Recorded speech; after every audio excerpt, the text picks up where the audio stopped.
Hanya sedikit manusia yang mempercayai video ini, setidaknya pada awalnya. Berani bertaruh, video ini menjawab banyak pertanyaan penting dalam sejarah umat manusia dalam mencari kemakmuran. Untuk sebagian orang, jawaban tersebut akan sangat menggetarkan. Bahkan, tidak ada mirip-miripnya dengan pengetahuan yang telah ada atau yang biasa Anda dengar sebelumnya.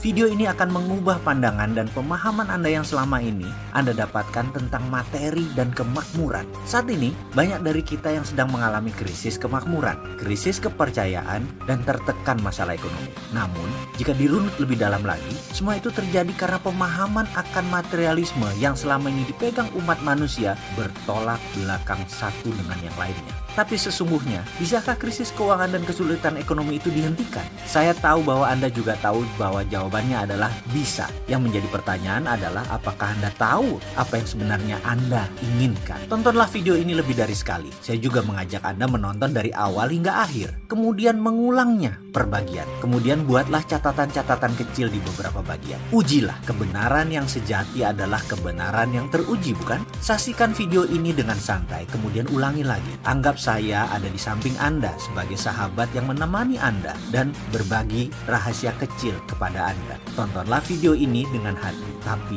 pastikan gunakan lebih dari satu hati. Hati-hati. Banyak informasi dalam kehidupan ini, terutama dalam mencari kemakmuran, menjadi tidak akurat setelah Anda menonton video ini. Tetapi garansi, pasti hasilnya lebih baik. Itulah jawaban mengapa dunia sekarang dalam bahaya yang sangat besar, karena kemakmuran seakan tidak bisa dicapai oleh semua orang. Hanya segelintir orang yang kebetulan bernasib baik memperolehnya. Kembali pilihan ini ada pada kita. Siapkah Anda menulis sejarah hidup Anda? Kita mulai dengan otak sama, nasib beda. Ketika berbicara soal kemakmuran, prosperity conscious atau kesadaran kaya, selalu menjadi hal pertama yang saya bahas adalah kata-kata. Ini menekankan bahwa cara kerja otak adalah pilihan. Jadi bagaimana Anda memprogram otak Anda untuk menjadi seorang yang kaya, Andalah yang menentukan. Artinya, kaya itu pilihan. Siapa yang ingin mendapatkannya pasti dapat, karena kaya itu hak semua orang. Ini sekilas fakta tentang otak. Bangsa manapun di dunia, ukuran otaknya, baik ukuran panjang syarafnya,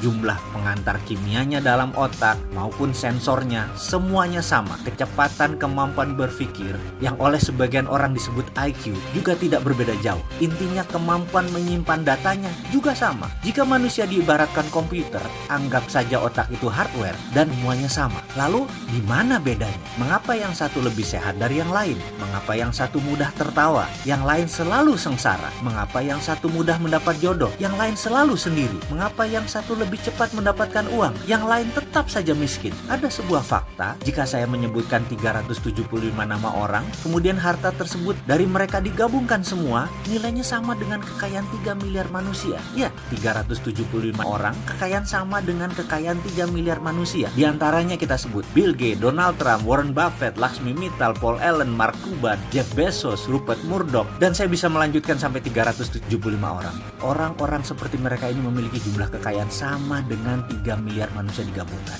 Jadi kesimpulan, otak sama, nasibnya beda. Nasib, ini batu sandungan pertama. Ada sebuah sistem pada manusia yang namanya belief system atau sistem keyakinan. Ini ditanam di subconscious atau di pikiran bawah sadar seseorang. Jika sudah ditanam di posisi ini, untuk mengubahnya perlu teknik khusus. Kalau menggunakan cara biasa tidak akan pernah berubah. Misalnya kebiasaan merokok. Maaf ya, saya mengambil contoh merokok karena mudah dipahami. Saya tidak merokok, tapi saya bukan anti orang perokok. Prinsip saya merokok itu baik, tidak merokok itu lebih baik. Itu hanya sebuah pemahaman dan pengambilan posisi dalam melihat sesuatu. Kembali ke merokok sebagai contoh. Dalam iklan televisi, dikatakan secara vulgar, merokok bisa menyebabkan kanker, gagal janin, penyakit paru-paru, dan lain sebagainya. Apakah dibaca oleh setiap perokok? Ya, namun apakah mereka lantas berhenti merokok karena takut akan peringatan tersebut? Tidak juga. Mengapa? Itulah kerja otak. Otak conscious yang menguasai informasi pengetahuan hanya menguasai 12% dari sebuah tindakan. Subconscious, bawah sadarnya 88%. Informasi tadi hanya menempel di conscious, tidak menjadi gerak karena dalam database otak, subconscious menyatakan merokok itu nikmat. Jadi, itulah yang terus dilakukan olehnya, merokok. Subconscious lah yang berkuasa, 5 kali lebih kuat dari kekuasaannya conscious. Sekarang kita kembali ke prosperity conscious atau kesadaran kemakmuran atau IQ tisu kaya atau tulang kaya atau balung sugih, apapun itu, bagi Mindmaster atau sang pemilik otak, ini semacam software. Jadi 375 orang kaya memiliki software ini, sedangkan 3 miliar manusia belum memiliki software ini. Bisa menerima? Masih berat? Masih bertanya, di mana itu nasib? Ya, ini pertanyaan kecil dari kelompok besar. Ini pertanyaan saya pula. Saya mengalami jalan kehidupan yang turun naik seperti gelombang laut selagi badai. Saya pernah memiliki materi berlimpah, tapi 3 tahun kemudian tinggal di rumah kontrakan dan masih menanggung hutang yang besar lagi. Kemudian kembali berlimpah materi, kemudian kembali terpuruk, kembali lagi naik ke atas, lalu berbalik begitu sampai di puncak. Saya sudah mengalami beragam kisah untuk bisa menjadi diri saya sekarang.